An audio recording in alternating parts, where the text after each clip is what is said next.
What is up, YouTube? So, before we get into today's video, I wanted to say something that I thought was quite interesting to me.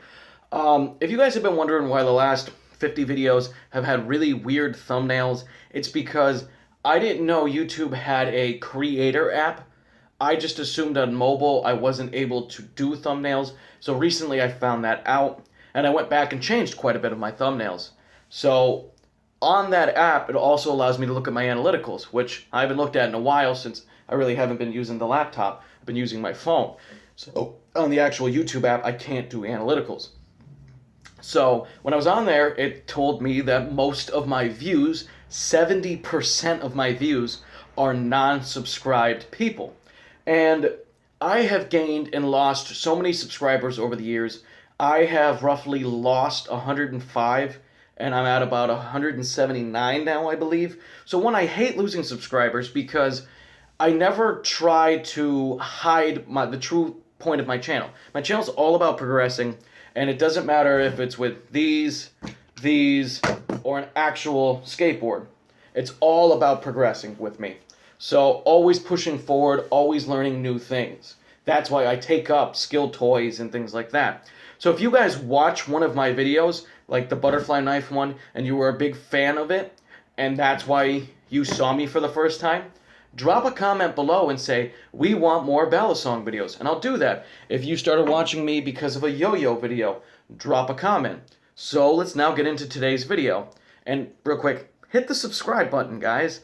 Come on, I'm working my butt off here. I do 3 videos a week. My name is Cody Powell, as you can tell by my channel's name, and I am a professional handboarder. So today's video is a trick tutorial coming from another subscriber who asked if I could teach how to do Darkslides. He's been having some issues with it, and Darkslides are very, very easy to learn, but most people won't do tutorials on them because they do damage grip tape. So I'm going to show you the ways to avoid damaging your grip tape, and since a lot of people seem to complain about how grippy hand skateboards are to begin with, now I love the grippiness, but it shouldn't affect you too much. And even if you take away some of your grip, you still should be fine. So we're going to run down what form of Darkslide I'll show you, because there's so many different forms. The most basic one, show you a couple different ways to perform it and to practice it, and maybe I'll do 1 or 2 extra bonus ones. So let's get started, guys.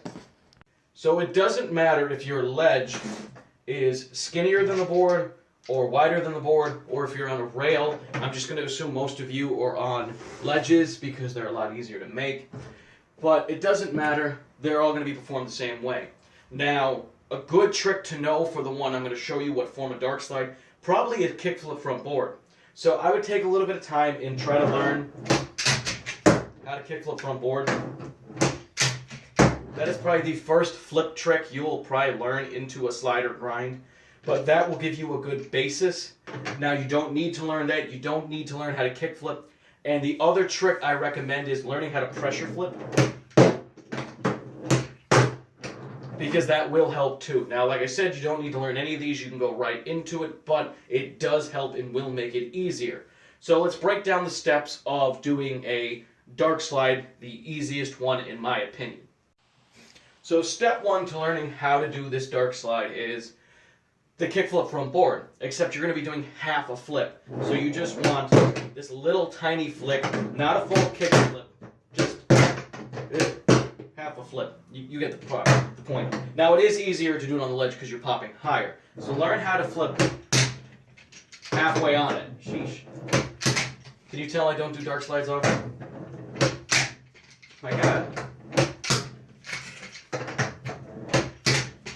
Maybe I'm learning this with you guys. I've done this before. Why was that so difficult for me? Maybe because I've done so many kickflip front boards. But learn to flip halfway onto it. Just a light flick and get up into it. That is the first thing you want to practice, because that is the whole start of the trick. So just a light slide, get into it. Now we're going to move on to the part where you could damage your grip tape or not, and I'm going to show you the best way not to damage your grip tape. So once you're good at that, and you can get in, now we'll learn step 2. So step 2 is the most common, easy thing to think of. What a dark slide is the actual sliding. If you land too hard and try to drag across, you will damage your grip tape. But as you can see, with one finger, I can slide this across my surface. So I need to apply a very small amount of force. And that's where you're not going to be able to damage your grip tape. Just sliding it very lightly. Because if you do, then you'll see the big scores in it. And that, don't worry, I'm sponsored, I get more boards. But you'll see the big slides in it. So you're just going to try to drag lightly across.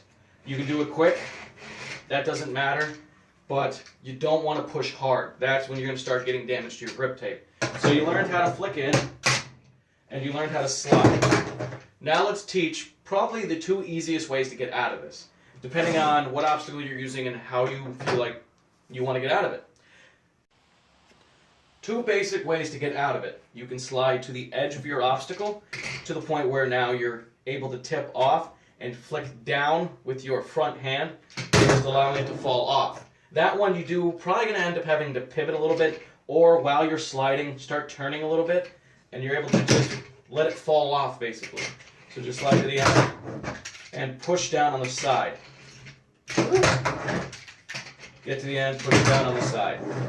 So it would look like something like this. Oh my gosh.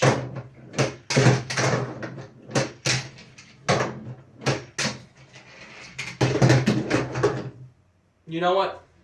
I don't dark slide a lot. You get the premise. But I will show you the way I get out of dark slides when I do them. Instead of sliding to the edge and popping off like that, this is where the pressure flip comes in. You're going to take your back hand, have it on the tail. You can turn your body a little bit with it. And I think I'm going to change the camera angle so you guys can see this a little better. Alright, roughly you guys can see what I see now. So with my back hand, I'm going to have my hand like this. And my ring finger is going to do all the work. I'm just going to push down and flick in like this. That's it. Down and in. Now the harder you do it, the more rotation you'll get out of it. Ugh, this is so weird to do through a camera. But that's the premise of it. So when you get in, you'll have to practice. Now you can use your whole hand, that's not a big deal. And if you notice on a ledge, you can just straight push down. So getting out of dark slide actually is pretty easy. It could be inconsistent, but not the most difficult. So we're going to do a few in slow motion both ways, where I can get more attempts at it, and then do a couple bonus ones. Last thing I'm going to say is a couple tips for you guys. When you start really feeling the trick to exit it, you will decide whether here you want to change hand positions and land like this, or sometimes it just feels better to back 180 out, so you can flick here and pivot it around. And you can make both of them look really good. I just haven't done dark slides in a while, so the other thing I want to mention is if you're having issues like me where you just keep flipping fully up, take your hand and move it further across the board. Move it to a heel flip position to do your kick flip, because then it's going to flip a lot slower. That's what I had to do. And it's just something I forgot. But let's outro this video.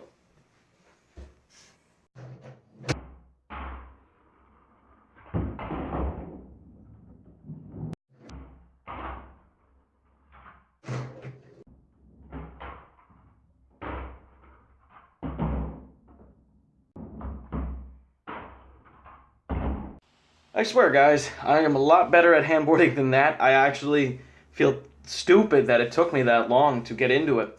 And then it dawned on me, because I just wasn't thinking straight, hey, move your hand. So I'm sorry about that, guys. I do hope the video did help you, though, and you guys seen that I can do different versions of them. It's just I try my best to work on tricks like kickflip front board. I've probably done 10,000 of them. So it is a little weird for me to go into dark slide. I have nothing against them. If it's a trick you're interested in, definitely give it a try. And they do look pretty cool, in my opinion. Some people don't like them.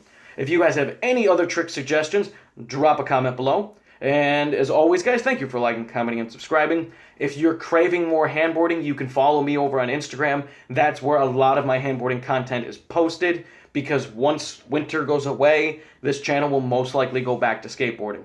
But as always, have a great day.